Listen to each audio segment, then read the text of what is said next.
Coming back from this deployment was very abrupt and very fast. We got back from deployment, I had orders for Germany. I was in Germany by January. We got back in September, and I was in Germany by January.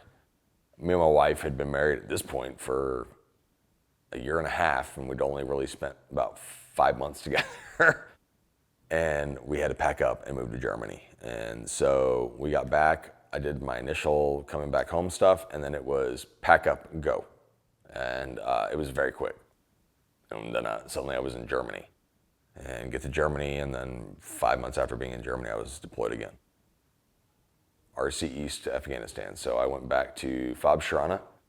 I was there when we closed down Dochina and Tarawa, and I was there to close down Wazikwa, which was massively emotional for me because I don't know what happened to it.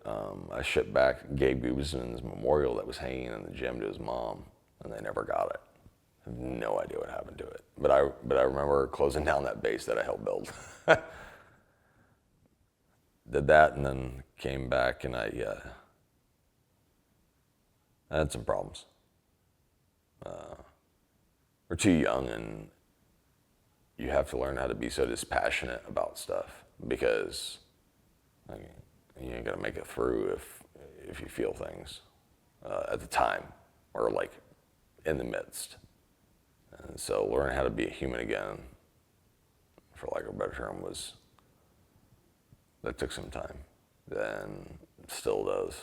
Things like these reunions and just randomly running into guys that you hadn't thought about in a decade makes it crazy. And then every now and then you just get that phone call or someone texts you, hey, did you hear about so-and-so? And it's, between this unit, we had 14 KAAs when I was there with Charlie Company. And then we've had 5, 6 guys. And then I had another one from my unit in Germany. And so we didn't adapt well. Heard somebody talking about it that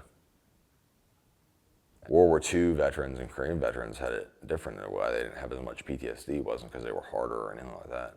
They got stuck on boats for 3 months at a time coming back home with their unit, with their guys. So they had 2 to 3 months of working out their stuff that they didn't know they needed to work out with. Starting in Vietnam is when it was, hey, you're on a plane and suddenly you're home. And that's what we did too. And I absolutely recommend everybody do some kind of service because it changes you.